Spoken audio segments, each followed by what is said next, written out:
Hello நண்பா, எல்லோருக்கும் வணக்கம். இன்றைக்கி நம்ம சேனலில் எதை பற்றி பார்க்க போகிறோன்னா, தமிழ்நாடு கிராம பேங்க்கை பற்றி தான் நண்பா பார்க்க போகிறோம்.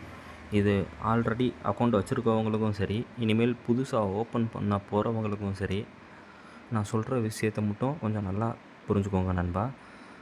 தமிழ்நாடு கிராம பேங்க்கில் யாராவது அக்கௌண்ட் ஓப்பன் பண்ண போகிறீங்கன்னா, அங்கே ஜீரோ பேலன்ஸ் அக்கௌண்ட்டுன்னு ஒன்று இருக்குது நண்பா. அதுக்கடுத்து நார்மல் அக்கௌண்ட்டுன்னு ஒன்று இருக்குது. உங்களுக்கு ஜீரோ பேலன்ஸ் அக்கௌண்ட்டுனா அதில் மினிமம் பேலன்ஸ் நீங்கள் எவ்வளோ மெயின்டைன் பண்ணணுன்ற மாதிரி எந்த ஒரு கட்டாயமும் இல்லை. நார்மல் அக்கௌண்ட்டுனா ரூ. 500 ரூ. 1000 நீங்கள் அமௌண்ட் வந்து எப்பயுமே மெயின்டைன் பண்ணுற மாதிரி இருக்கும். ரெண்டாவது விஷயம் என்னென்னு பார்த்தீங்கன்னா, ஜீரோ பேலன்ஸ் அக்கௌண்ட்டில் உங்களுக்கு ஏடிஎம் கார்டு வந்து கிடைக்க 45 நாள் வரைக்கும் வெயிட் பண்ணுற மாதிரி இருக்கும். நார்மல் அக்கௌண்ட்டுனா நீங்கள் இன்ஸ்டன்ட் கார்டு, அதாவது உடனே நீங்கள் ஏடிஎம் கார்டை வந்து கையில் வந்து வாங்கிக்கலாம். ஒரு சில பிரான்ச்சில் வந்து என்ன பண்ணுவாங்கன்னு பார்த்தீங்கன்னா, ஏடிஎம் கார்டை வந்து உடனே தராமல் கொஞ்சம் வந்து லேட் பண்ணுவாங்க. அதாவது எப்படி போயிட்டு வந்து நீங்கள் மறுநாள் வாங்கிக்கோங்க, இது மாதிரிலாம் வந்து சொல்லுவாங்க. இந்த அக்கௌண்ட் நீங்கள் ஓப்பன் பண்ணுறதுக்கு உங்களோட Aadhaar card, voter ID, pan card, இந்த டீட்டெயில் ஃபுல்லாகவே ஒரிஜினலும் ஜெராக்ஸ் காப்பியும் வந்து கொண்டு போகிற மாதிரி வந்து இருக்கும்.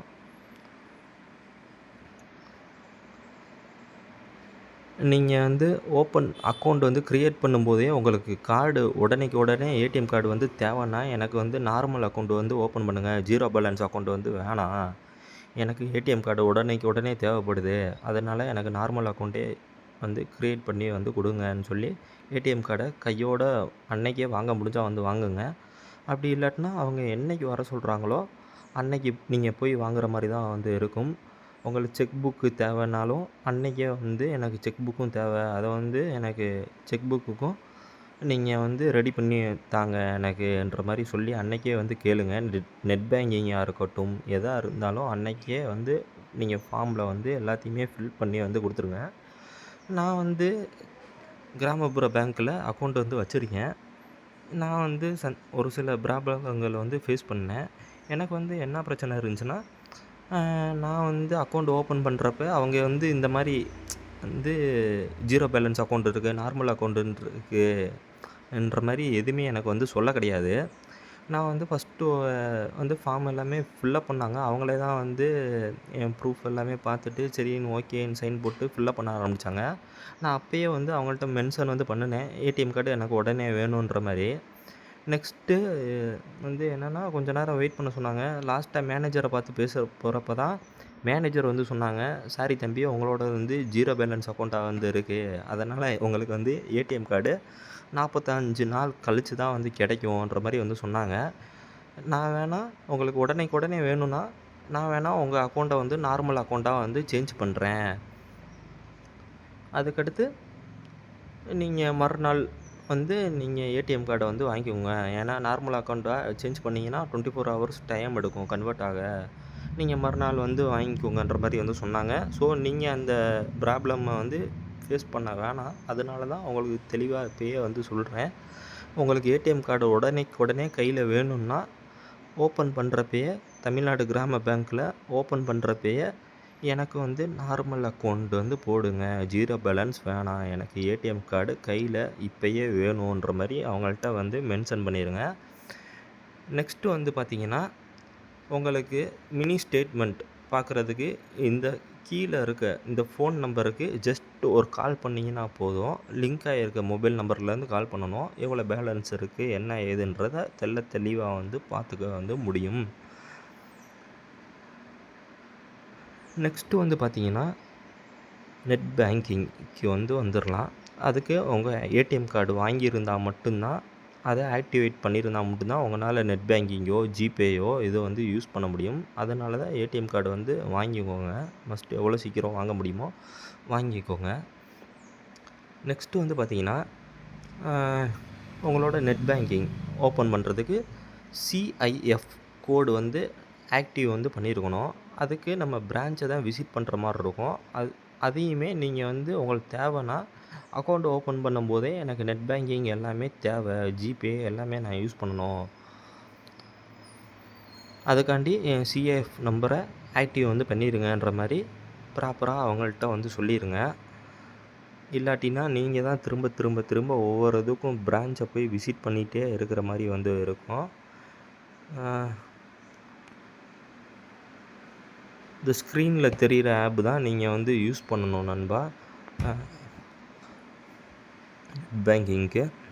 நெக்ஸ்ட்டு வந்து பார்த்திங்கன்னா, நான் நெட் பேங்கிங்லேயும் ஒரு சில பிரச்சனையை வந்து ஃபேஸ் பண்ணேன். அதில் வந்து என்னென்னு பார்த்தீங்கன்னா, ஒரு சில பேருக்கு ஏடிஎம் கார்டு வாங்குறப்பயும் கொஞ்சம் ப்ராப்ளம் வந்துருக்கும். ஏன்னா ஒரு சில பேர் ஒர்க் பண்ணுவீங்க, அந்த டயத்துக்கு அவங்க சொல்கிற டயத்துக்கு லீவ் போட்டு நம்மளால் ஓடிட்டே இருக்க முடியாது அதிகமாக. ஸோ இதுக்கெல்லாம் எப்படி நம்ம சால்வ் பண்ணுறதுன்னு பார்த்தீங்கன்னா, ஜஸ்ட்டு மேலே இருக்கிறது வந்து பார்த்திங்கன்னா அவங்களோட மெயில் அட்ரஸ் நண்பா. இது வந்து பார்த்திங்கன்னா, நீங்கள் யாரை வந்து உங்களுக்கு நம்பிக்கையான ஆளாக இருக்கட்டும், யாராக வேணாலும் இருக்கட்டும், அவங்கள நீங்கள் பிரான்ச்சுக்கு விசிட் பண்ண சொல்லி கூட அவங்களோட ஏடிஎம் கார்டை வந்து ரிசீவ் பண்ண முடியும். அதுக்காண்டி இந்த லெட்டரை வந்து நீங்கள் எழுதிக்கோங்க. இதில் வந்து பார்த்திங்கன்னா, உங்களுக்கு என்ன டீட்டெயில் இருக்குன்னா, அவங்களோட அக்கௌண்ட் ஹோல்டரோட பேர், நீங்கள் யார் அனுப்புகிறீங்களோ அவங்க ஃபாதராக இருக்கட்டும், மதராக இருக்கட்டும், அதை வந்து மென்ஷன் பண்ணிடுங்க. அவங்களோட நேம் வந்து மென்ஷன் பண்ணுற மாதிரி இருக்கும். நெக்ஸ்ட்டு உங்களோட அக்கௌண்ட் நம்பர், ஐஎஃப்எஸ்சி கோடு, சிஐஎஃப் நம்பர் இதெல்லாமே ஃபில் பண்ணுற மாதிரி இருக்கும். கீழே வந்து பார்த்திங்கன்னா திரும்ப அதே மாதிரி உங்களோட அப்பானா அப்பா, அம்மானா அம்மா, இது மாதிரி ஃப்ரெண்டுனா ஃப்ரெண்டுன்னு போட்டுட்டு நீங்கள் இது பண்ணி அவங்களோட பேரை வந்து மென்ஷன் பண்ணி இதை வந்து அவங்க கையில் கொடுத்து அனுப்புகிற மாதிரி இருக்கும். நெக்ஸ்ட்டு வந்து பார்த்திங்கன்னா, இது ஒரு ஃபோட்டோ காப்பி எடுத்து மேலே தெரிகிற இந்த இதுக்கு மெயில் வந்து ஒரு பண்ணிடுங்க. உங்களோட மெயில் அட்ரஸ், அதாவது பேங்க்கில் நீங்கள் என்ன மெயில் அட்ரஸ் கொடுத்தீங்களோ அதிலருந்தே மெயில் வந்து பண்ணிக்கோங்க. அதுக்கு முன்னாடி இந்த கீழே வந்து பார்த்திங்கன்னா, ஏடிஎம் கார்டு ஃபஸ்ட்டு மெயில்னு ஒன்று வந்து போட்டு வச்சுருக்கேன் தெரியுமா? இதை வந்து நீங்கள் ஃபில்லப் பண்ணி அவங்களுக்கு ஒரு மெயில் வந்து பண்ணிக்கோங்க ஆரம்பத்தில். அதுக்கு அடுத்து வந்து அந்த ஃபார்மை வந்து ஃபில்லப் பண்ணி அதையும் ஒரு மெயில் வந்து பண்ணிடுங்க. உங்கள் அப்பா கையிலையோ, அவங்க ரிலேட்டிவ், அதாவது யார் போகிறாங்களோ அவங்க கையில் வந்து நீங்கள் அந்த லெட்டரை வந்து கொடுத்து அனுப்பிச்சிருங்க. அந்த லெட்ரு கூட என்னென்னலாம் நீங்கள் ஜாயின் பண்ணி மெயில் வந்து பண்ணணும்னு பார்த்தீங்கன்னா, உங்களோட பாஸ்புக், அதுக்கடுத்து உங்களோட ஆதார் காப்பி, ஓட்டர் ஐடி, அதுக்கடுத்து பாஸ்புக், அதுக்கடுத்து நீங்கள் பேங்க்கில் நீங்கள் ஒரு ஃபோட்டோ வந்து கொடுத்துருப்பீங்க தெரியுமா? பாஸ்போர்ட் சைஸ் உங்களோட ஃபோட்டோ பாஸ்புக்கில் ஒட்டுறதுக்கு. அந்த ஃபோட்டோ இருந்தால் அதையும் ஒரு ஃபோட்டோ எடுத்து மெயில் வந்து பண்ணிடுங்க. நீங்கள் எப்போ மெயில் அனுப்புனாலும் சரி பேங்க்குக்கு, இந்த மாதிரி ப்ரூஃப் எல்லாமே சேர்த்து வந்து மெயில் வந்து பண்ணிக்கோங்க. ஒரு ஜெராக்ஸ் காப்பி எடுத்து உங்கள் ஏடிஎம் கார்டை யார் ரிசீவ் பண்ண போகிறாங்களோ அவங்க கையிலையும் ஒரு காப்பியை வந்து எக்ஸ்ரே காப்பியை வந்து கொடுத்துருங்க. நெக்ஸ்ட்டு அவங்களோட ஒரு ஆதார் கார்டு ஜெராக்ஸோ, ஓட்டர் ஐடி ஜெராக்ஸோ எடுத்துக்க சொல்லுங்கள். அதே மாதிரி அவங்களோட ஒரிஜினலையும் கையில் கொண்டு போக சொல்லுங்கள். இது மூலயமா உங்களுக்கு ஏடிஎம் கார்டு வந்து கிடச்சிரும். நெக்ஸ்ட்டு வந்து பார்த்திங்கன்னா, எனக்கு நெட் பேங்கிங்கில் என்ன பிரச்சனைன்னு வந்து பார்த்தீங்கன்னா, நான் வந்து ஆரம்பத்திலே ஃபார்ம் வந்து ஃபில்லப் பண்ணி கொடுத்துருந்தேன். இந்த மாதிரி எனக்கு நெட் பேங்கிங் வந்து வேணும்னு. அந்த பிரச்சனையும் அவங்க வந்து சால்வ் பண்ணலை. பேங்க் சைடு இருந்து ஆக்டிவ் பண்ணாமையே வந்து வச்சுருந்தாங்க. நெக்ஸ்ட்டு நீங்கள் இந்த மாதிரி பிரச்சனையை வந்து ஃபேஸ் பண்ணிங்கன்னா அதை எப்படி சால்வ் பண்ணுறதுன்னு பார்ப்போம். கீழே சிஐஎஃப் நம்பர் ஆக்டிவேட்னு ஒரு மெயில் வந்து கொடுத்துருப்பேன்.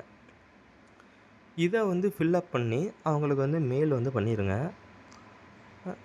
நீங்கள் பண்ணுற மெயில்லாம் எப்படி இருக்கணும்னு பார்த்தீங்கன்னா, பேங்க் வந்து ஒர்க்கிங் டயத்தில் இருக்கிறப்ப மெயில் வந்து பண்ணுங்கள். அதாவது திங்கக்கிழமையிலேருந்து வெள்ளிக்கிழமை இந்த மாதிரி, அதுக்கடுத்து இந்த செகண்ட் சாட்டர்டே இதெல்லாம் வந்து பார்த்திங்கன்னா லீவ் வரும். அந்த மாதிரி லீவ் டயத்தில் மெசேஜ் அனுப்பாமல் பேங்க் ஒர்க்கிங் டைமில் வந்து மெசேஜ் பண்ணுங்கள், மெயில் வந்து பண்ணுங்கள். ஏன்னா அப்போனா தான் உங்களுக்கு உடனே ரிப்ளை வந்து கிடைக்கும். நீங்கள் பாட்டுக்கு பேங்க் க்ளோஸ் ஆன டைம் இதுனா மெயில் பண்ணுறீங்கன்னா அவங்க வந்து பார்ப்பாங்க. எப்படின்னா அவங்க ஒர்க்கிங் டைமில் வந்து பார்ப்பாங்க.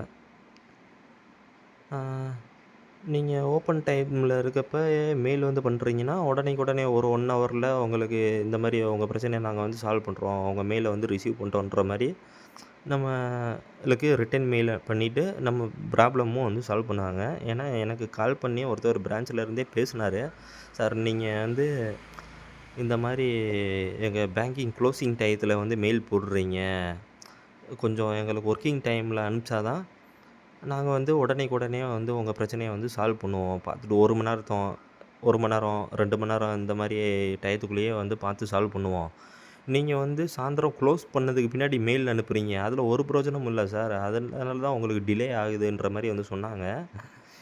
நான் ப்ரைவேட் கம்பெனியில் தான் ஒர்க் பண்ணுறேன். உள்ளே போயிட்டா ஃபோன் யூஸ் பண்ண முடியாது சார். அது மாதிரி எனக்கு குறிப்பிட்ட டயத்தில் தான் எனக்கு எப்போ டைம் கிடைக்குதோ அப்போ தான் மெயில் வந்து என்னால் பண்ண முடியுன்ற மாதிரி அவர்கிட்ட சொன்னேன். ஸோ அவர் வந்து என்ன சொன்னார்னா, அப்போ மெயில்லையும் அந்த மாதிரி மென்ஷன் பண்ணியே வந்து சென்ட் பண்ணுங்கன்ற மாதிரி வந்து சொன்னார். டிலே ஆனால் அதாவது எப்படி சொல்கிறது, நான் இந்த மாதிரி ப்ரைவேட் கம்பெனியில் வந்து ஒர்க் பண்ணுறேன். அதனால எனக்கு கிடைக்கிற ஃப்ரீ டயத்தில் தான் என்னால் மெயில் வந்து பண்ண முடியும். நீங்கள் எதுவும் இதை ஒரு பெரிய விஷயமா வந்து எடுத்துக்காதீங்க. நீங்கள் பிரச்சனையை மெதுவாக பார்த்து சால்வ் பண்ணாலும் ஓகே. ஆனால் சால்வ் பண்ணாத மாதிரி மட்டும் இருந்துடாதீங்கன்ற மாதிரி ஒரு வார்த்தை ஏதோ மென்ஷன் பண்ணி இது பண்ண சொன்னார். சரி, ஓகே நண்பா. நெக்ஸ்ட்டு சிஎஃப் நம்பரை ஆக்டிவ் பண்ண சொல்லி ஃபஸ்ட்டு ஒரு மெயில் போட்டிருக்கீங்க. அதுக்கு ரிப்ளை வல்லாட்டினா மட்டும் கீழே இருக்கிறத வந்து இந்த மெயிலை வந்து ரெடி பண்ணி அனுப்புங்க. அர்ஜென்ட்டுன்ற வார்த்தை மாதிரி மென்ஷன் பண்ணி இது பண்ணுங்கள். இந்த மெயிலையும் பார்த்து வச்சுக்கோங்க. இந்த மாதிரி மென்ஷன் பண்ணி அனுப்புனீங்கன்னா உங்களுக்கு சிஐஎஃப் நம்பர் வந்து ஆக்டிவ் வந்து பண்ணி விட்ருவாங்க. நீங்கள் உங்களுக்கு ரிட்டர்ன் மெயில் வந்ததுக்கு பின்னாடி போயிட்டு உங்கள் நெட் பேங்கிங்கில் போயிட்டு செக் பண்ணி வந்து பார்க்கலாம். உங்கள் அக்கௌண்ட் டீட்டெயிலை வந்து கொடுத்து ஆக்டிவ் ஆயிருச்சா, ஓப்பன் ஆகுதான்னு ட்ரை வந்து பண்ணி பார்க்கலாம். நெக்ஸ்ட்டு இதில் இருக்க இன்னொரு பிரச்சனை வந்து என்னன்னு பார்த்தீங்கன்னா, நெட் பேங்கிங்கில் இவங்க ஆப்பில் வந்து நீங்கள் ஸ்கேன் பண்ணி அனுப்ப முடியாது. எந்த பேமெண்ட்டும் வந்து பண்ண முடியாது. ஃபோன் நம்பர் இருக்குது, பேமெண்ட் வந்து பண்ண முடியாது. யூபிஐ பேமெண்ட் வந்து பண்ண முடியாது. ஒன்லி பேங்க் அண்ட் பேங்க்கு தான் ட்ரான்ஸ்ஃபர் வந்து பண்ண முடியும். இந்த பேங்க் டு பேங்க் மணி அனுப்புகிறதையுமே இவங்க நெட் பேங்கிங் வந்து என்ன பண்ணுதுன்னா, ஒரு சில ஐஎஃப்எஸ்சி கோடை வந்து ஏற்றுக்க மாட்டேங்குது. ஏன்னா சிஸ்டம் வந்து இவங்கள்ட்ட பழைய சிஸ்டம் தான் இருக்குது. அதை வந்து அப்டேட் பண்ணாமையே வச்சுருக்காங்க இவங்க வந்து. அதுக்கும் நான் வந்து மெயில் வந்து பண்ணேன். உங்களுக்கு ஏதாவது டவுட் இருந்துச்சுன்னா என்னோடய மெயில் அட்ரஸையும் கீழே டிஸ்கிரிப்ஷனில் வந்து கொடுக்குறேன். என்னோடய மெயிலுக்கு இண்டிவிஜுவலாக ஒரு மெயில் வந்து பண்ணுங்கள். அவங்களுக்கு என்ன பிரச்சனையோ அதை சொல்லி மெயில் வந்து பண்ணுங்கள். நான் எப்படி அவங்களுக்கு வந்து மெயில் பண்ணுறதுன்றத ஒரு காப்பியை வந்து உங்களுக்கு இண்டிவிஜுவலாக வந்து மெயில் வந்து பண்ணுறேன். அதை வந்து யூஸ் பண்ணிக்கோங்க. அவங்க வந்து என்ன சொல்கிறாங்கன்னா, உங்களுக்கு எந்த பேங்க் அக்கௌண்ட்டை நீங்கள் யாருக்கு வந்து இணைக்க விரும்புகிறீங்களோ, அதாவது அப்பாவாக இருக்கட்டும், அம்மாவாக இருக்கட்டும், இல்லை உங்கள் ஃப்ரெண்ட்ஸோட யார் அக்கௌண்ட்டாக வேணாலும் இருக்கட்டும், அவங்களோட அக்கௌண்ட் ஹோல்டரோட நேம், அதுக்கடுத்து ஐஎஃப்எஸ்சி கோடு, இது 2யும் மட்டும் எங்களுக்கு மென்ஷன் பண்ணி, அதுக்கடுத்து எந்த பேங்க்ன்றதை மென்ஷன் பண்ணி எங்களுக்கு அந்த 3 இதையும் மெயில் வந்து பண்ணுங்கள். பண்ணிட்டீங்கன்னா நாங்கள் எங்கள் சிஸ்டத்தில் வந்து அப்டேட் வந்து பண்ணிக்குவோம். அதுக்கு பின்னாடி உங்களுக்கு ரிட்டர்ன் மெயில் வந்ததுக்கு பின்னாடி நீங்கள் வந்து ட்ரை பண்ணிங்கன்னா உங்கள் அக்கௌண்ட் வந்து ஆட் ஆயிரும்ன்ற மாதிரி வந்து சொன்னாங்க. ஸோ இந்த மாதிரி தான் இவங்க அப்ளிகேஷனில் வந்து பண்ண முடியுது. நெக்ஸ்ட்டு வீடியோவில் வந்து உங்களுக்கு இன்டர்நெட் இல்லாமல் பட்டன் ஃபோன் வச்சுருக்கவங்களும் சரி, இன்டர்நெட் இல்லாமல் ஸ்மார்ட் ஃபோன் வச்சுருக்கவங்களும் சரி, எப்படி மணி ட்ரான்ஸ்ஃபர் வந்து பண்ணலான்றதை நெக்ஸ்ட்டு வீடியோவில் வந்து உங்களுக்கு நான் வந்து சொல்கிறேன். ஓகே நண்பா, தேங்க்யூ. இந்த வீடியோ உங்களுக்கு பிடிச்சிருந்தா லைக் பண்ணுங்கள், ஷேர் பண்ணுங்கள். மறக்காமல் நம்ம சேனலை வந்து ஃபாலோ பண்ணி வச்சுக்கோங்க.